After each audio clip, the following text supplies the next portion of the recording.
aku hamil.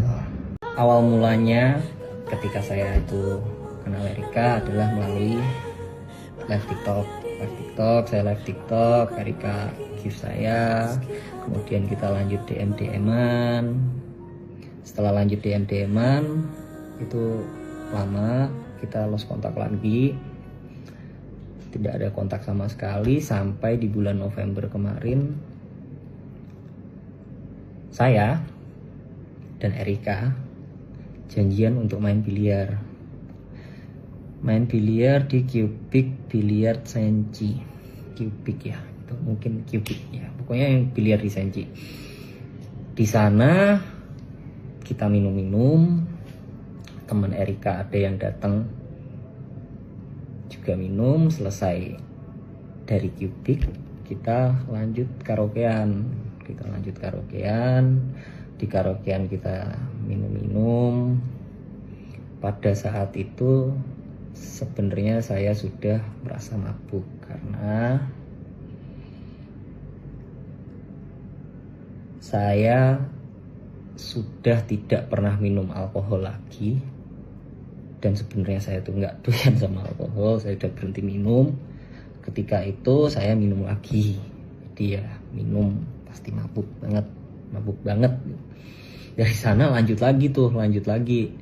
Di sana tuh lanjut lagi ke Swill House.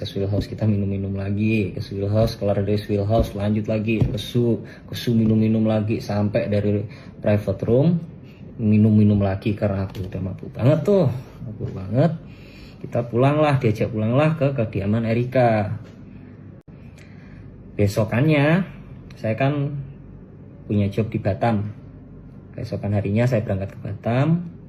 Pada saat itu kita masih intens, catatan kita masih intens, kita masih video call bareng gitu kan, Tiba-tiba Erika ini samperin aku, saya tidak tahu.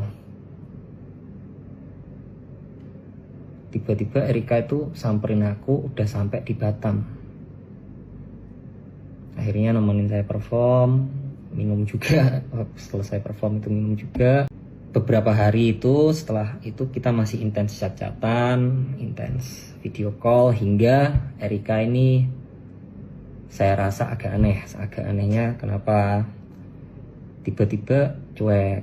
Yang awalnya udah makan apa ini, tiba-tiba cuek. Saya coba tanya kenapa, gak apa-apa. Oke, saya diem. Saya coba chat lagi, lama-lama gak ada jawaban. Saya chat sampai bener-bener gak ada jawaban. Akhirnya aku chat panjang, kamu nih kenapa sih sebenarnya, ngomong kalau ada apa-apa itu ngomong, coba jelasin ada apa. Di sana dia marah. Karena dia marah dengan alasan yang tidak jelas. Menurut saya itu ya, ini tuh ada masalah apa sih. Tiba-tiba setelah itu kita nggak ada kontak sama sekali, di tanggal 30 Desember itu, 1 hari sebelum saya main di Medan untuk acara New Year, Erika telepon. Pertama nanya lagi apa. Oh enggak lagi apa-apa. Kenapa? Aku hamil. Dia mengutarakan bahwa dia itu hamil. Pada saat itu karena saya juga syok dan saya masih ada pekerjaan, saya bilang, oke, kamu di rumah sakit mana? Saya akan datang. Tapi saya mau selesaikan perform besok dulu. Gak apa-apa kan? Gak apa-apa, oke. Di hari yang sama saya langsung telepon orang tua saya. Saya jelaskan, Pak, ini hamil. Terus orang tua saya memutuskan, ya sudah ayo berangkat ke sana. Oke. Singkat cerita, kita berangkat. Saya dengan orang tua saya berangkat ke sana. Orang tua saya menjelaskan kondisi saya seperti dalam podcast tersebut. Dan di sana Erika sudah berkata kepada orang tua saya bahwa dia bisa menerima kondisi saya. Kemudian orang tua saya ya bilang, ya sudah jalanin aja. Oke, akhirnya kita jalanin. Setelah kita jalanin, kita berantem. Pertama kali kita berantem adalah masalah charger. Masalah kabel charger, guys.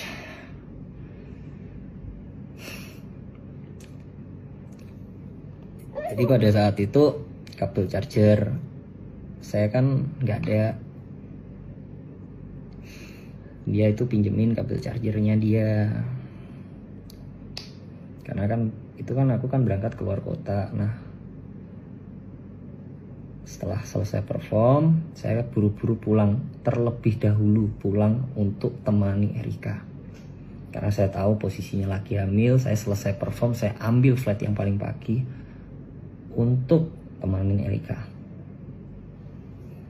Saya capek, masih apa. Saya temanin Erika udah nanya, kabel charger gimana? Saya juga belum istirahat kan posisi saat itu kan. Saya pokoknya fokus temenin dia aja. Fokus temenin dia deh. Kabel charger gimana? Ada kok. Aku jawab gitu, ada kok. Kasih tahu asisten kamu ya. Suruh cari itu kabel charger. Bilang Erika marah. Pada saat itu saya juga tersulut emosi. Saya bilang, ini apa-apaan? Cuman masalah kabel charger aja marah.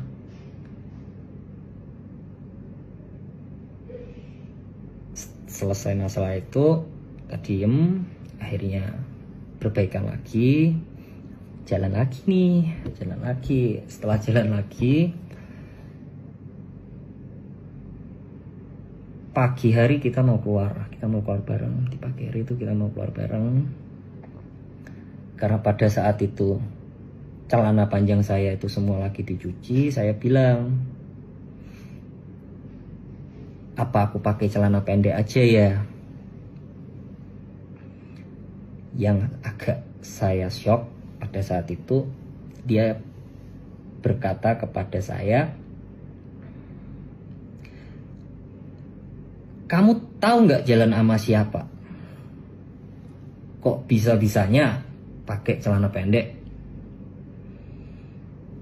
Jujur, pada saat itu saya sangat terpukul gitu kan. Tapi saya berusaha positive thinking. Oh mungkin karena ini hormon ibu hamil. Saya diam, saya keluar dari kamar, saya ngerokok, saya mencoba tenangin diri. Kemudian saya berusaha untuk masuk lagi ke kamar tersebut.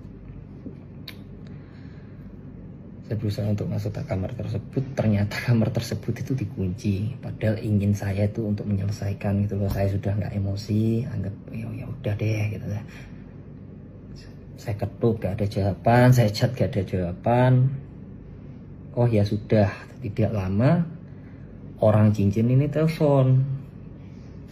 Orang cincinnya telepon, bilang, "Kak, ini cincinnya udah selesai, udah bisa diambil." Oh oke.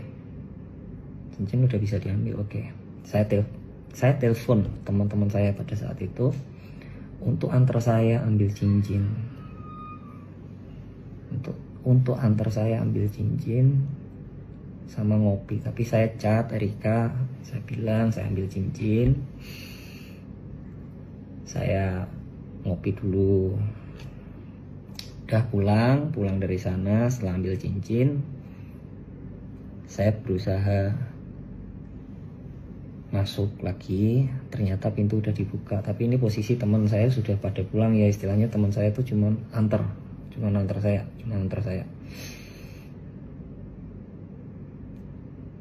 Saya masuk ke kamar. Niatan saya itu untuk bikin mood dia seneng dulu itu. Ini loh cincin udah jadi. Saya coba tunjukin gitu. Cuman reaksinya tidak seperti yang saya kira. Dia bikin kata-kata,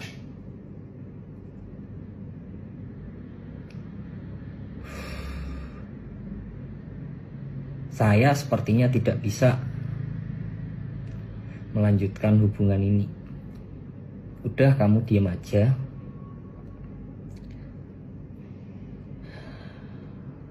Biarkan saya yang bertanggung jawab. Kalau bisa, tidak usah ada orang yang tahu ini anak bapaknya siapa.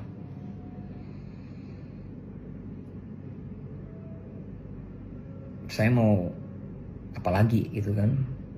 Oh ya sudah, karena saya sudah mendapatkan kata-kata tersebut. Apabila ada kata-kata saya yang menyakiti hati saudara, menyinggung saudara, maupun menyakiti saudara, saya minta maaf sebesar-besarnya. Dengan rendah hatinya saya minta maaf sebesar-besarnya, karena saya juga mendapatkan ancaman. Saya mungkin juga sedang emosi, saya kilaf, saya dapat dorongan dari luar. Sekali lagi saya mohon maaf sebesar-besarnya. Sekian klarifikasi saya. Saya minta maaf banget buat fans-fans saya.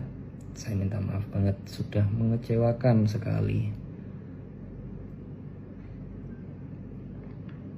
Terima kasih selama ini sudah selalu support saya.